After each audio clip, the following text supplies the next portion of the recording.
Okay student, आज का हमारा टॉपिक है साइंस 1 का chapter number 2 periodic classification of element. Last lecture में हमने पढ़ा था structure of modern periodic table. आज मॉडर्न पीरियोडिक टेबल के बारे में और कुछ चीजें पढ़ेंगे। आज हमारा टॉपिक स्टार्ट होगा इस क्वेश्चन से। आज मैं क्या पढ़ाऊंगा, मॉडर्न पीरियोडिक टेबल और इलेक्ट्रॉनिक कॉन्फ़िगरेशन के बीच में रिलेशन क्या है। मॉडर्न पीरियोडिक टेबल और इलेक्ट्रॉनिक कॉन्फ़िगरेशन के बीच का रिलेशन मैं तुमको समझाने जा रहा हूं। उसके लिए सबसे पहला तुम्हें समझना होगा कि इलेक्ट्रॉनिक कॉन्फ़िगरेशन क्या होता है। What is an electronic configuration? क्या लिखा है यहां पर, the electronic configuration of an element describe how electron are distributed in atomic shell. Shell किसको कहते हैं? शेल ये वो प्लेस है जहां पर इलेक्ट्रॉन रिवॉल्व करते हैं, यानी कि घूमते हैं। जिस पाथ पर, जिस रास्ते पर इलेक्ट्रॉन एटम के बाहर घूमते हैं, रिवॉल्व करते हैं, उस पाथ को शेल कहा जाता है। इलेक्ट्रॉनिक कॉन्फ़िगरेशन क्या बताएगा? इलेक्ट्रॉनिक कॉन्फ़िगरेशन किसी भी एलिमेंट का इलेक्ट्रॉनिक कॉन्फ़िगरेशन क्या डिस्क्राइब करता है? Electron, how electron are distributed. Shell पर इलेक्ट्रॉन को डिस्ट्रीब्यूट किस तरह करना है, शेल पर इलेक्ट्रॉन को किस तरह डिस्ट्रीब्यूट करना है, उस कंसेप्ट को कहा जाता है electronic configuration.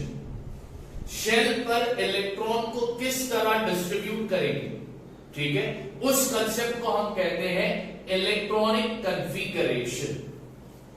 The maximum number of electron present in a particular shell is calculated by the formula 2n square, the most important part.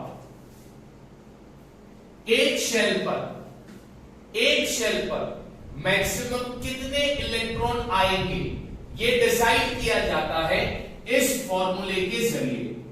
Formula है 2n स्क्वायर। एक पर्टिकुलर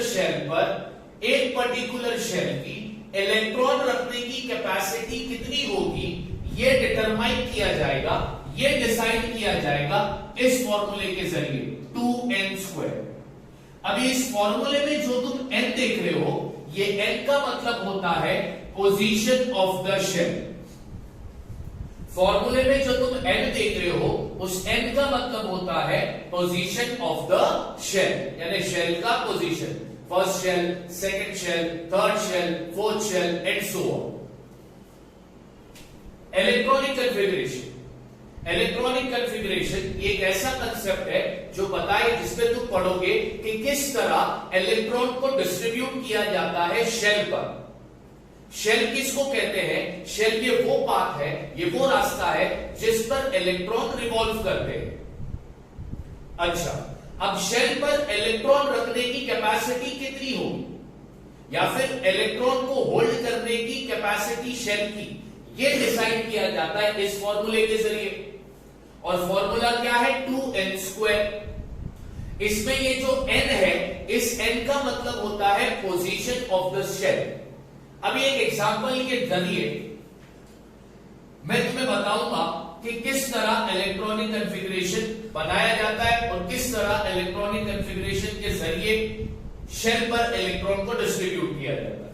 अब यहां पर मैंने एग्जांपल लिया, first shell electron holding capacity. पहले shell की electron holding capacity तुमको जानना है, तो हमको मालूम है इलेक्ट्रॉन को, शेल की इलेक्ट्रॉन होल्डिंग कैपेसिटी अगर हमको जानना है तो उसका फॉर्मूला क्या है? 2n square. तो मैंने फॉर्मूला लिख दिया 2n स्क्वायर। मुझे ये भी पता है कि n का मतलब पोजीशन ऑफ द शेल है। अब हम कौन से शेल की इलेक्ट्रॉन होल्डिंग कैपेसिटी निकाल रहे हैं? फर्स्ट शेल की, यानी n कितना हुआ? 1 हो गया। 1 का स्क्वायर 1 आता है, 2 मल्टीप्लाई बाय 1 2, यानी पहले शेल के इलेक्ट्रॉन रखने की कैपेसिटी कितनी है? 2, यानी पहले शेल पर सिर्फ कितने इलेक्ट्रॉन आएंगे? 2 इलेक्ट्रॉन आएंगे। इसी तरह तुम दूसरे, तीसरे और चौथे शेल की भी इलेक्ट्रॉन होल्डिंग कैपेसिटी निकाल सकते हो। अब यहां पर मैं लिखता हूं सेकेंड शेल की तुम्हें इलेक्ट्रॉन होल्डिंग कैपेसिटी निकालना है।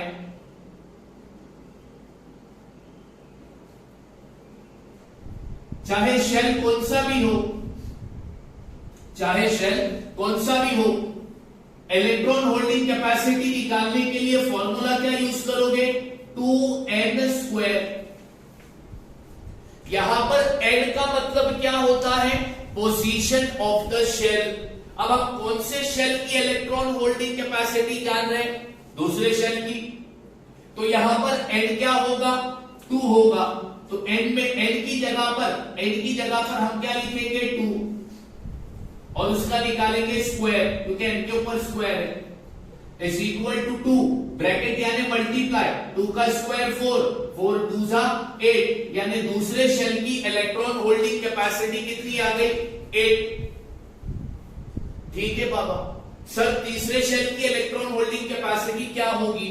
चलो अब थर्ड शेल की इलेक्ट्रॉन होल्डिंग कैपेसिटी निकालते हैं। Third shell electron holding capacity, यहां पर भी सेम फॉर्मूला इस्तेमाल किया जाएगा 2n² का। चलो फॉर्मूले में n का मतलब होता है पोजीशन ऑफ द शेल। अब तुम कौन से शेल की इलेक्ट्रॉन होल्डिंग कैपेसिटी निकाल रहे हो? थर्ड शेल की, यानी n कितना होगा? 3 होगा। तो 2 लिख दिया, n की जगह पर 3 लिखा, ब्रैकेट डालकर स्क्वायर डाल दिया। इज इक्वल टू 2 ब्रैकेट का मतलब मल्टीप्लाई, 3 का स्क्वायर होता है 9, 9 2 जा 18। तो थर्ड शेल की इलेक्ट्रॉन होल्डिंग कैपेसिटी कितनी हो गई? 18। अब बारी आती है फोर्थ शेल की। अब तुम्हें जानना है फोर्थ शेल का इलेक्ट्रॉन होल्डिंग कैपेसिटी।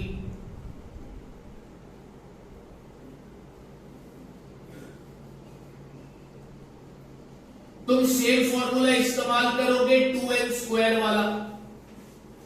n का मतलब होता है पोजीशन ऑफ द शेल।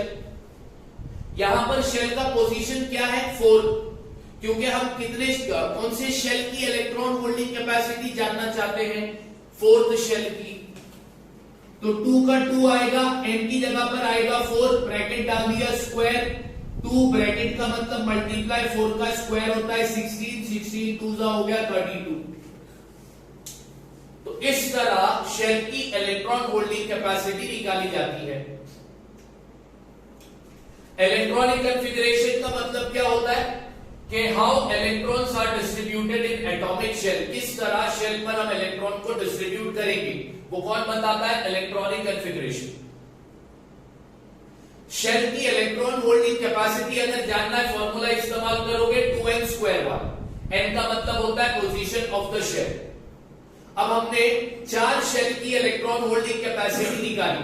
पहले शेल की इलेक्ट्रॉन होल्डिंग कैपेसिटी है 2, दूसरे शेल की 8, तीसरे शेल की 18, चौथे शेल की 32। ठीक उसी तरह जिस साइंटिस्ट ने शेल की इलेक्ट्रॉन होल्डिंग कैपेसिटी फाइंड की थी, उसने शेल को नाम भी दिया था। पहले शेल को क्या बोलते हैं? पहले शेल का नाम है K, दूसरे शेल का नाम है L, तीसरे शेल का नाम है M, चौथे शेल का नाम है N। तुम्हारे सिलेबस में तुमको सिर्फ ये 4 शेल याद रखने, आगे और 3 शेल, लेकिन तुम्हारे सिलेबस में तुम ये 4 शेल के नाम याद रखोगे। जब तुम हायर स्टैंडर्ड में जाओगे तो इसके बारे में डिटेल में पढ़ोगे। मेरे को पढ़ाना है आज तुमको मॉडल पीरियोडिक टेबल और इलेक्ट्रॉनिक कॉन्फ़िगरेशन के बीच का रिलेशन। तो इनका रिलेशन समझाने के लिए मुझे सबसे पहला तुम्हें समझाना था इलेक्ट्रॉनिक कॉन्फ़िगरेशन का मतलब। अब एक क्वेश्चन है, how does the electronic configuration of an element relate to its position in the modern periodic table। अच्छा, यहां पर ये जो इट है ना, इस क्वेश्चन में जो इट है, ये इट यहां पर एलिमेंट को कहा गया है। सबसे पहला तो क्वेश्चन समझ लो, कोई क्वेश्चन क्या है। How does the electronic configuration of an element, element का इलेक्ट्रॉनिक कॉन्फ़िगरेशन रिलेटेड है एलिमेंट के पोजीशन से in the modern periodic table. Modern periodic table में हर एलिमेंट का एक अपना पोजीशन दिया गया और वो एलिमेंट का पोजीशन किससे रिलेटेड है? इलेक्ट्रॉनिक कॉन्फ़िगरेशन से रिलेटेड है। अब कैसे रिलेटेड है वो मैं समझाता हूं। क्वेश्चन क्या बोलता है? मॉडर्न पीरियोडिक टेबल में एलिमेंट का पोजीशन और इलेक्ट्रॉनिक कॉन्फ़िगरेशन ये रिलेटेड है एक दूसरे से। हाउ, कैसे, वो मैं समझाने जा रहा हूं। मॉडर्न पीरियोडिक टेबल में हर एलिमेंट को एक अपना पोजीशन दिया गया। हर एलिमेंट का अपना पोजीशन है। हर एलिमेंट का पोजीशन जो है ना वो रिलेटेड है उसी एलिमेंट के इलेक्ट्रॉनिक कॉन्फ़िगरेशन से। ये बात याद रखो। अब कैसे रिलेटेड है वो बता, तो उसको मैंने पॉइंट में लिखा है। Point number 1, electronic configuration of an element tells us about the number of electron and number of shell present in the atom of an element. The most important thing, किसी भी एलिमेंट का electronic configuration हमको क्या बताता है? दो चीज बताता है। इलेक्ट्रॉनिक कॉन्फ़िगरेशन से हमें दो चीज पता चलती है। एक पता चलता है कि उस एलिमेंट के पास कितने इलेक्ट्रॉन है, यानी वो एटम के पास कितने इलेक्ट्रॉन है। दूसरा, उसके पास कितने शेल है। याद रखना बच्चों ये बात। इलेक्ट्रॉनिक कॉन्फ़िगरेशन, एलिमेंट का इलेक्ट्रॉनिक कॉन्फ़िगरेशन हमको क्या बताता है? एलिमेंट का इलेक्ट्रॉनिक कॉन्फ़िगरेशन बच्चों हमको दो चीज बताता है। एक बताता है नंबर ऑफ इलेक्ट्रॉन, कि उस एटम के पास कितने इलेक्ट्रॉन्स हैं, एंड नंबर ऑफ शेल। दूसरा बताता है कि उस एटम के पास कितने शेल है। किसी भी एलिमेंट का इलेक्ट्रॉनिक कॉन्फ़िगरेशन, किसी भी एलिमेंट का इलेक्ट्रॉनिक कॉन्फ़िगरेशन हमको दो चीज बताएगा। कितनी चीज बताएगा? दो चीज बताएगा। एक बताएगा नंबर ऑफ इलेक्ट्रॉन कितने हैं, दूसरा बताएगा नंबर ऑफ शेल कितने हैं। ये पॉइंट नंबर 1। पॉइंट नंबर 2, ध्यान से देखो। पॉइंट नंबर 2 क्या बोल रहा है? The number of valence electron, the number of valence electron decide the group number of element. Element कौन से ग्रुप में होगा, एलिमेंट कौन से ग्रुप में होगा, यह डिसाइड किया जाता है उस एलिमेंट के वैलेंस इलेक्ट्रॉन के नंबर से। ये पॉइंट नंबर 2 बहुत इंपॉर्टेंट है, ठीक है। पॉइंट नंबर 3 देखो क्या होगा। Number of shell decide the period number of element। Number of shell क्या डिसाइड करता है कि एलिमेंट कौन से पीरियड में आए। दो बातें हैं। इलेक्ट्रॉनिक कॉन्फ़िगरेशन से तुम्हें दो चीज पता चलती है, number of shell, number of electron. Number of valence electron, तो तुम्हारे माइंड में ये सवाल आएगा कि वैलेंस इलेक्ट्रॉन किसको कहते हैं? वैलेंस इलेक्ट्रॉन, इसको मैं सिंपल भाषा में अगर समझाऊं, electron present in last shell. Last shell पर आने वाले इलेक्ट्रॉन को बोलते हैं वैलेंस इलेक्ट्रॉन। लास्ट शेल पर आने वाले इलेक्ट्रॉन को बोलते हैं वैलेंस इलेक्ट्रॉन। लास्ट शेल पर आने वाले इलेक्ट्रॉन को बोलते हैं valence electron. Number of valence electron decide करेगा एलिमेंट का ग्रुप कौन सा होगा। नंबर ऑफ शेल डिसाइड करेगा एलिमेंट कौन से पीरियड में आएगा। नंबर ऑफ वैलेंस इलेक्ट्रॉन, मैं नंबर ऑफ इलेक्ट्रॉन नहीं बोल रहा हूं, मैं नंबर ऑफ वैलेंस इलेक्ट्रॉन बोल रहा हूं। Number of valence electron decide करता है एलिमेंट कौन से ग्रुप में आएगा। नंबर ऑफ शेल डिसाइड करता है एलिमेंट कौन से पीरियड में आएगा।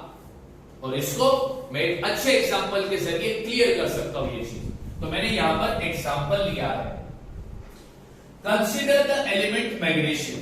हम एक एलिमेंट लेते हैं कौन सा, मैग्नीशियम, जिसका एटॉमिक नंबर क्या है 12, जिसका एटॉमिक नंबर क्या है 12। अच्छा, एटॉमिक नंबर क्या बताता है बच्चों,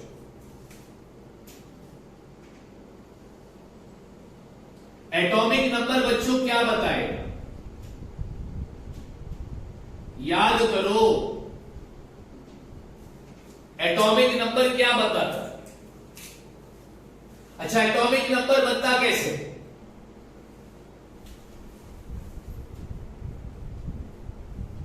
नंबर ऑफ इलेक्ट्रॉन और प्रोटॉन। एलिमेंट के एक एटम के पास टोटल जितने इलेक्ट्रॉन हैं या जितने प्रोटॉन हैं वो उस एलिमेंट का एटॉमिक नंबर होगा। क्या बोल रहा हूं मैं, एलिमेंट के एक एटम के पास जितने इलेक्ट्रॉन है या जितने प्रोटॉन है वो उस एलिमेंट का एटॉमिक नंबर होगा। एग्जाम्पल के तौर पर हाइड्रोजन एलिमेंट है, हाइड्रोजन एलिमेंट है, उसके एक एटम के पास एक इलेक्ट्रॉन है, सिर्फ कितना इलेक्ट्रॉन है, एक। तो हाइड्रोजन का एटॉमिक नंबर होगा 1, हाइड्रोजन का एटॉमिक नंबर होगा 1। ये तुम मॉडर्न पीरियोडिक टेबल देखोगे तो हाइड्रोजन का एटॉमिक नंबर तुमको 1 मिलेगा। Next example, lithium. लिथियम के एक एलिमेंट के पास 3 इलेक्ट्रॉन है तो उसका एटॉमिक नंबर होगा 3। समझ में आ गई बात, ओके। तो हमने एग्जांपल लिया है मैग्नीशियम का, मैग्नीशियम का एटॉमिक नंबर है 12। अब हम मैग्नीशियम का इलेक्ट्रॉनिक कॉन्फ़िगरेशन लिखेंगे। मैग्नीशियम के पास कितने इलेक्ट्रॉन है, मैग्नीशियम के एक एटम के पास कितने इलेक्ट्रॉन है 12, ठीक है। पहले शेल पर इलेक्ट्रॉन रखने की कैपेसिटी कितनी है 2, तो पहले शेल पे 2 इलेक्ट्रॉन आ गए। अब बचे कितने इलेक्ट्रॉन 10। दूसरे शेल पर इलेक्ट्रॉन रखने की कैपेसिटी कितनी है 8, तो दूसरे शेल पर मैंने 8 इलेक्ट्रॉन डाल दिया। अब बचे कितने इलेक्ट्रॉन 2, वो मैंने डाल दिया तीसरे शेल पर। क्लियर, तो इसका इलेक्ट्रॉनिक कॉन्फ़िगरेशन क्या बना 2, 8, 12। ये बन गया मैग्नीशियम का इलेक्ट्रॉनिक कॉन्फ़िगरेशन। अब इलेक्ट्रॉनिक कॉन्फ़िगरेशन से तुम्हें पता चलेगा नंबर ऑफ शेल, कितने शेल है 1, 2, 3, तो नंबर ऑफ शेल लिख दिया मैंने 3। वैलेंस इलेक्ट्रॉन यानी लास्ट शेल पर आने वाले इलेक्ट्रॉन, तो लास्ट शेल पर कितने इलेक्ट्रॉन आए 2, तो यहां पे लिखा number of valence electron is 2। Number of valence electron decide करेगा एलिमेंट कौन से ग्रुप में आएगा। तो मैग्नीशियम तुम देखोगे तो ये ग्रुप नंबर 2 में तुमको मिलेगा। नंबर ऑफ शेल डिसाइड करता है कि एलिमेंट कौन से पीरियड में आएगा। तो तुम जब मॉडर्न पीरियोडिक टेबल देखोगे, ठीक है, तो मैग्नीशियम तुम्हें 3rd पीरियड में मिलेगा। अब इससे कंक्लूजन क्या निकलता है, it is the electronic configuration of an element which decide the group and the period in which element is to be placed. Element कौन से ग्रुप में आएगा, कौन से पीरियड में आएगा, ये कौन डिसाइड करता है, उस एलिमेंट का इलेक्ट्रॉनिक कॉन्फ़िगरेशन। एलिमेंट कौन से ग्रुप में आएगा, कौन से पीरियड में आएगा, ये कौन डिसाइड करता है, उस पर्टिकुलर एलिमेंट का इलेक्ट्रॉनिक कॉन्फ़िगरेशन। इस वजह से मैंने बताया कि मॉडर्न पीरियोडिक टेबल और इलेक्ट्रॉनिक कॉन्फ़िगरेशन के बीच में रिलेशन बनता है। क्योंकि मॉडर्न पीरियोडिक टेबल में तुम देखोगे तो हर एलिमेंट को एक अपना पोजीशन दिया, तो एलिमेंट का पोजीशन यानी कि एलिमेंट कौन से ग्रुप में है, कौन से पीरियड में है, यह डिसाइड किया गया किस बेसिस पर, एलिमेंट के इलेक्ट्रॉनिक कॉन्फ़िगरेशन के बेसिस पर। इलेक्ट्रॉनिक कॉन्फ़िगरेशन, किसी भी एलिमेंट का इलेक्ट्रॉनिक कॉन्फ़िगरेशन हमको क्या बताता है, हमको बताता है कि उसके पास टोटल कितने इलेक्ट्रॉन है, हमको बताता है नंबर ऑफ वैलेंस इलेक्ट्रॉन, और हमको बताता है नंबर ऑफ शेल। किसी भी एलिमेंट का इलेक्ट्रॉनिक कॉन्फ़िगरेशन हमको तीन चीज बताता है, एक तो टोटल नंबर ऑफ इलेक्ट्रॉन, दूसरा नंबर ऑफ वैलेंस इलेक्ट्रॉन, तीसरा number of shell. So there is a relation between the electronic configuration of an element and the element position in the modern periodic table। तो ये बोला था ना, question है, क्या question था कि electronic configuration of an element और एलिमेंट का पोजीशन मॉडर्न पीरियोडिक टेबल ये एक दूसरे से रिलेटेड है। हाउ, कैसे, वो मैंने तुमको बता दिया कैसे। किसी भी एलिमेंट का इलेक्ट्रॉनिक कॉन्फ़िगरेशन हमको तीन चीज बताता है, पहला टोटल नंबर ऑफ इलेक्ट्रॉन, दूसरा नंबर ऑफ वैलेंस इलेक्ट्रॉन, तीसरा number of shell. Number of valence electron decide करता है एलिमेंट कौन से ग्रुप में आएगा, नंबर ऑफ शेल डिसाइड करता है एलिमेंट कौन से पीरियड में आएगा। मॉडर्न पीरियोडिक टेबल में 18 वर्टिकल कॉलम है और 7 हॉरिजॉन्टल रो है। 18 वर्टिकल कॉलम को ग्रुप कहा जाता है और हॉरिजॉन्टल लाइन को पीरियड कहा जाता है। In short modern periodic table में 18 ग्रुप है और 7 पीरियड है। तो ये था मॉडर्न पीरियोडिक टेबल और इलेक्ट्रॉनिक कॉन्फ़िगरेशन के बीच का रिलेशन। सबसे पहला हमने इलेक्ट्रॉनिक कॉन्फ़िगरेशन पढ़ा और बाद में मॉडर्न पीरियोडिक टेबल और इलेक्ट्रॉनिक कॉन्फ़िगरेशन के बीच का रिलेशन पढ़ा। इसके अलावा इलेक्ट्रॉनिक कॉन्फ़िगरेशन क्या होता है, इलेक्ट्रॉनिक कॉन्फ़िगरेशन का मतलब कि इलेक्ट्रॉन को किस तरह डिस्ट्रीब्यूट किया जाएगा शेल पर, ठीक है, और हर शेल की इलेक्ट्रॉन होल्डिंग कैपेसिटी होती है। उस कैपेसिटी को जानने का फॉर्मूला क्या लोगे, 2n², जहां पर n का मतलब होता है position of the shell. Yes, there is a relation between the electronic configuration of an element and the position of element in the modern periodic table। और वो रिलेशन कैसे है, कैसे बना, इस तरीके से बना। याद रखना, वैलेंस इलेक्ट्रॉन का मतलब the electron present in the last shell।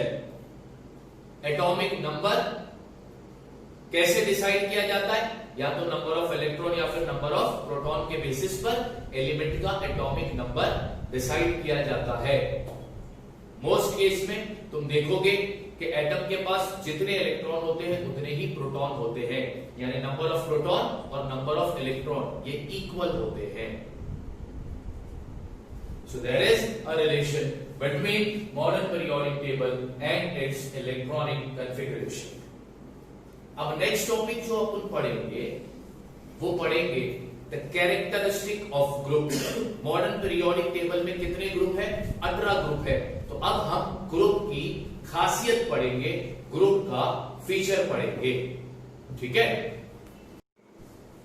अब next topic characteristic of group in the modern periodic table, यानी अब हम पढ़ने जा रहे हैं ग्रुप की फीचर्स। कैरेक्टरिस्टिक का मतलब होता है फीचर्स।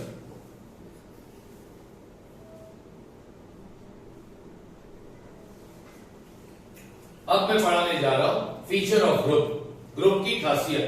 तो सबसे पहली खासियत वैलेंस इलेक्ट्रॉन। फर्स्ट फीचर का नाम है valence electron. All the elements of a particular group have the same number of valence electron. All the elements of a particular group have the same number of valence electron. Particular group यानी कोई भी group ले लो, उस group में जितने भी element होंगे सारे एलिमेंट का वैलेंस इलेक्ट्रॉन कैसा होगा? सेम होगा। इसको समझते हैं एक एग्जाम्पल के जरिए। Example, element belong to the group 1। मैंने ग्रुप 1 के एलिमेंट लिए हाइड्रोजन, लिथियम, सोडियम, पोटेशियम। मैंने ग्रुप 1 के कुछ एलिमेंट लिए hydrogen, lithium, sodium, potassium. Hydrogen का एटॉमिक नंबर है 1, लिथियम का 3, सोडियम का 11 और पोटेशियम का 19। अब इसमें मैंने पहला क्वेश्चन डाला है, write down the electronic configuration of all the element. ये चारों एलिमेंट का इलेक्ट्रॉनिक कॉन्फ़िगरेशन लिखो। तो मैंने एक टेबल बनाया, एक टेबल में 2 कॉलम डाले, एक कॉलम में एलिमेंट लिखा, दूसरे कॉलम में उनका इलेक्ट्रॉनिक कॉन्फ़िगरेशन। पहला एलिमेंट है हाइड्रोजन, लिखा। हाइड्रोजन का एटॉमिक नंबर है 1। इसका मतलब उसके एटम के पास कितने इलेक्ट्रॉन होंगे? 1। एक ही इलेक्ट्रॉन है एटम के पास, यानी उसका इलेक्ट्रॉनिक कॉन्फ़िगरेशन क्या आएगा? 1। दूसरा एलिमेंट है लिथियम,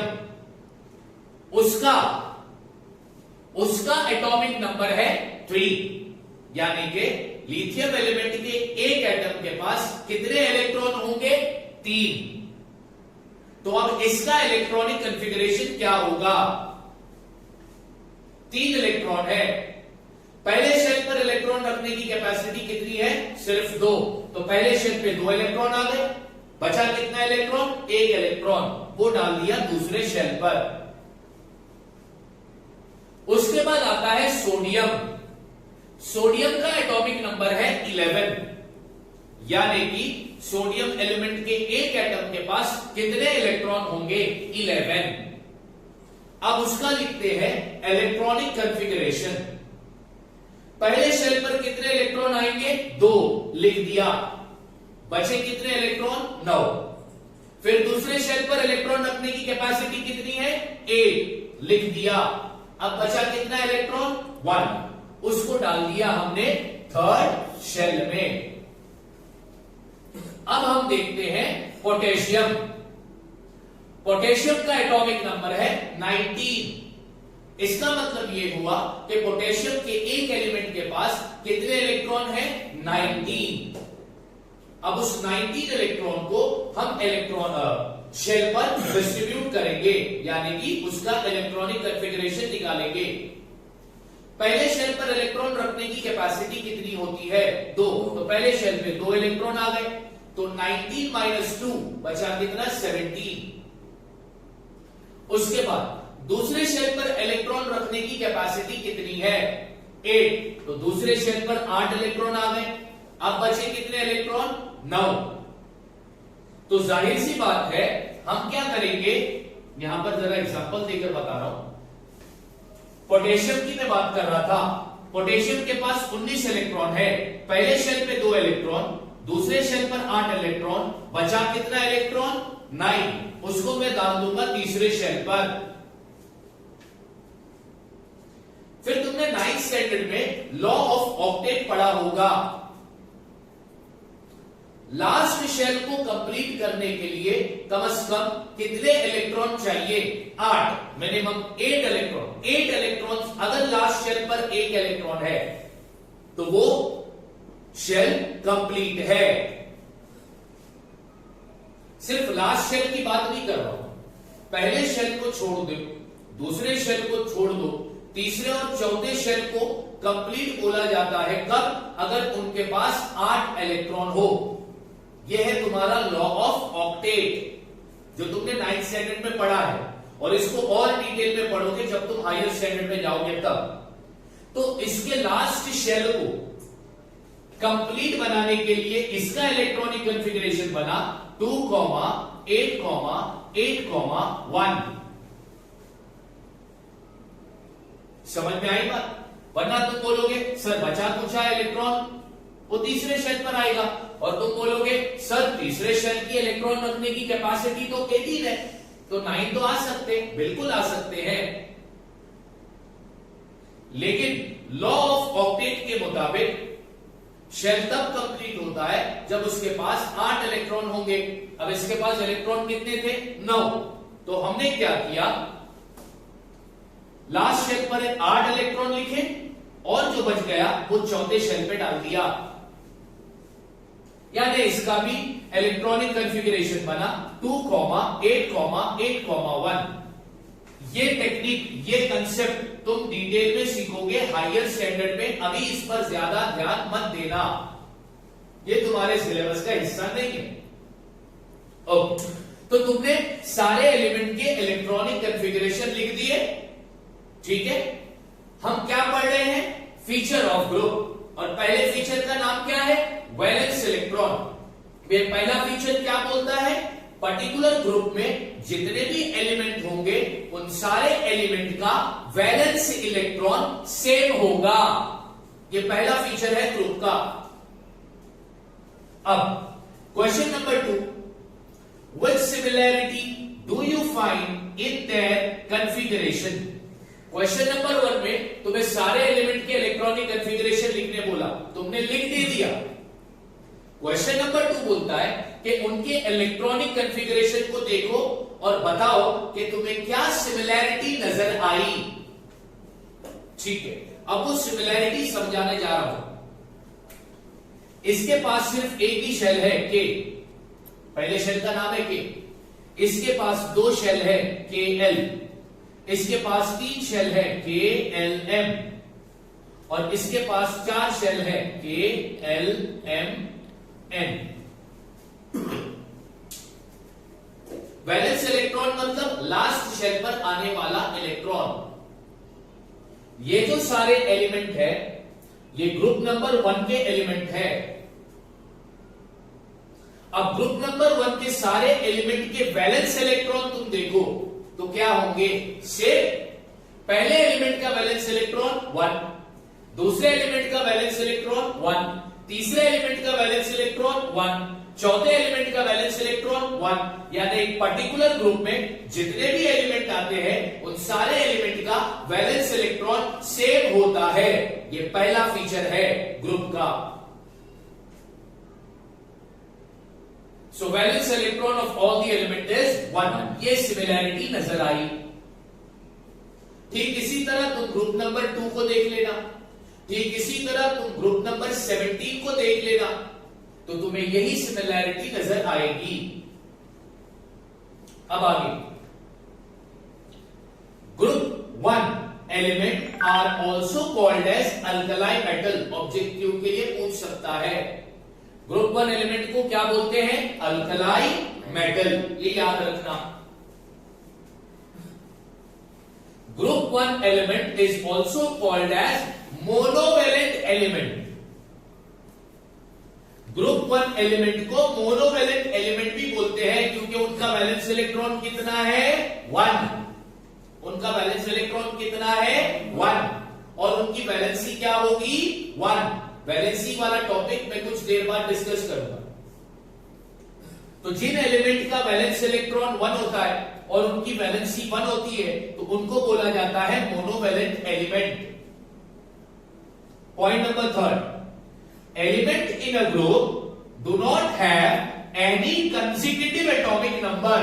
consecutive का मतलब एक के बाद एक।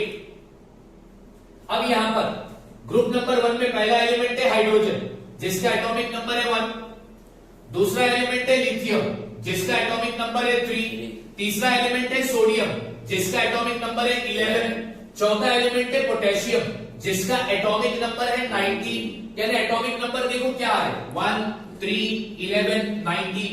क्या एटॉमिक नंबर कंसेक्यूटिव है?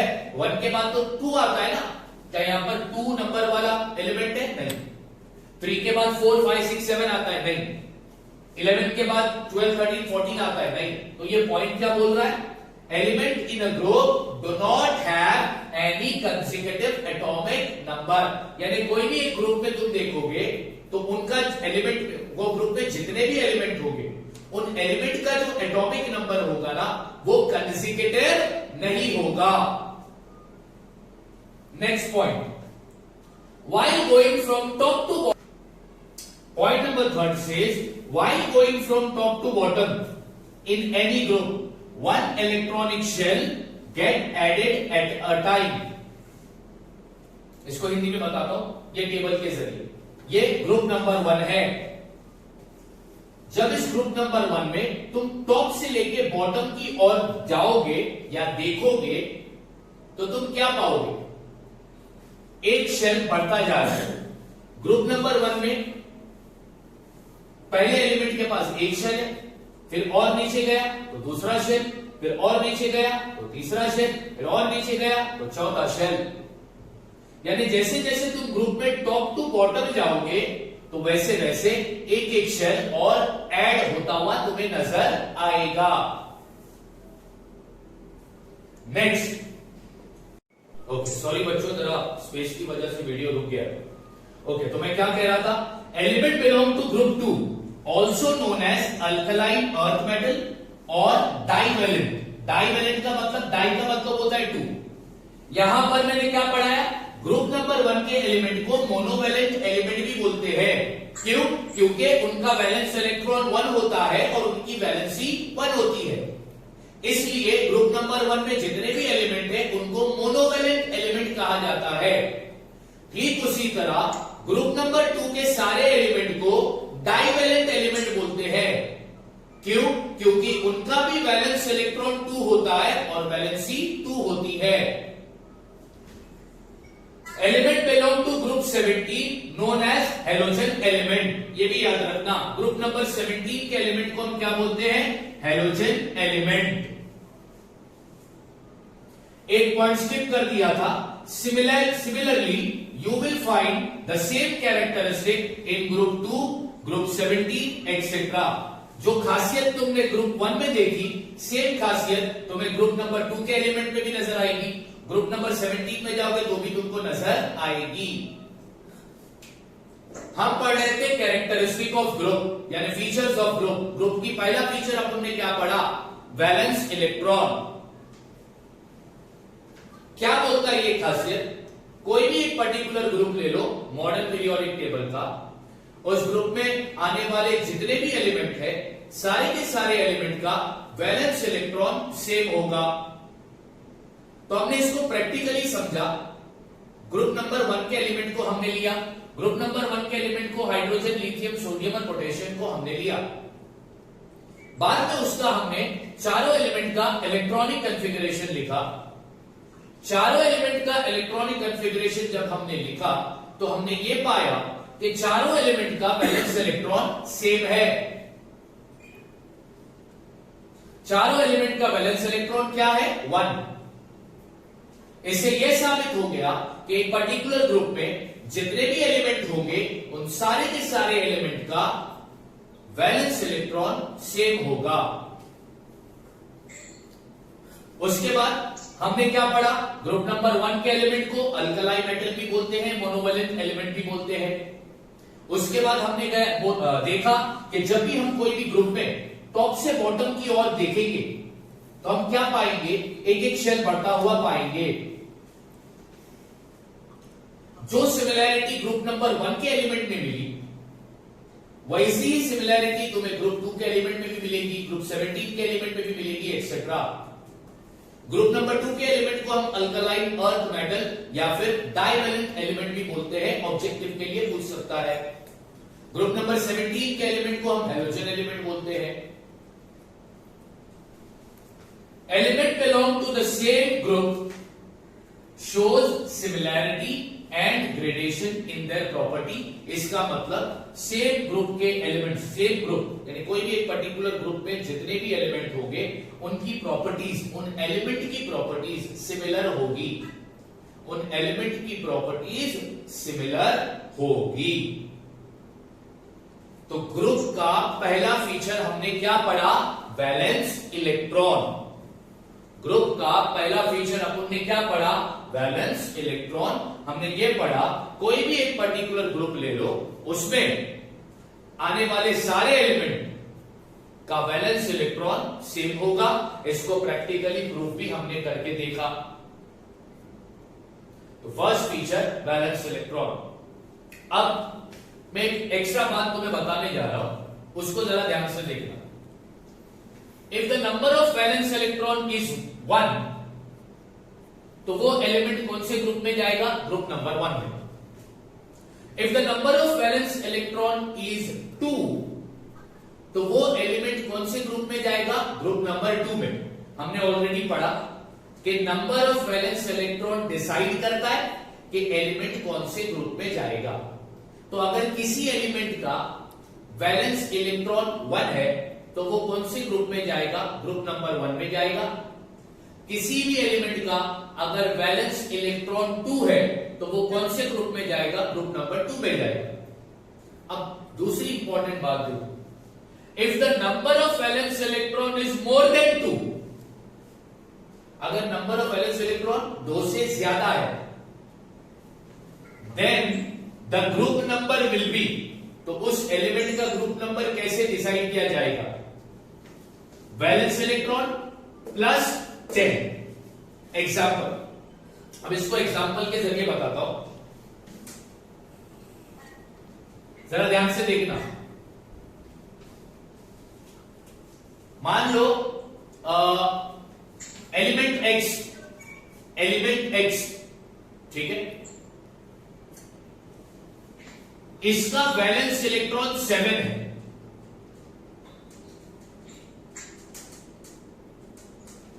वैलेंस इलेक्ट्रॉन क्या है? 7। अब तुमको जानना है कि ये एलिमेंट X कौन से ग्रुप में आएगा मॉडर्न पीरियोडिक टेबल में। तो इसका ग्रुप नंबर अभी मैं निकालता हूं। इसका वैलेंस इलेक्ट्रॉन कितना है? 7। अब इसमें हम 10 को ऐड करेंगे, +10, तो ये एलिमेंट X कौन से ग्रुप में आएगा? Group number 17। क्या बोलता है कि अगर किसी एलिमेंट का valence electron, number of valence electron 2 से ज्यादा है, तो उस एलिमेंट का ग्रुप नंबर कैसे फाइंड आउट करेंगे? उसका वैलेंस इलेक्ट्रॉन, उसमें कितना ऐड करेंगे? 10। तो जो आंसर आएगा वो बन जाएगा उस एलिमेंट का ग्रुप नंबर। तो ये बच्चों हमने पढ़ा ग्रुप की खासियत। ग्रुप की पहली खासियत हमने पढ़ी, क्या पढ़ी? Valence electron. इस तरह और भी फीचर्स है ग्रुप के, valency, atomic size, metallic and non metallic character, ये सारी खासियत अब मैं अगले नेक्स्ट लेक्चर में पढ़ाऊंगा। ठीक है, थैंक यू।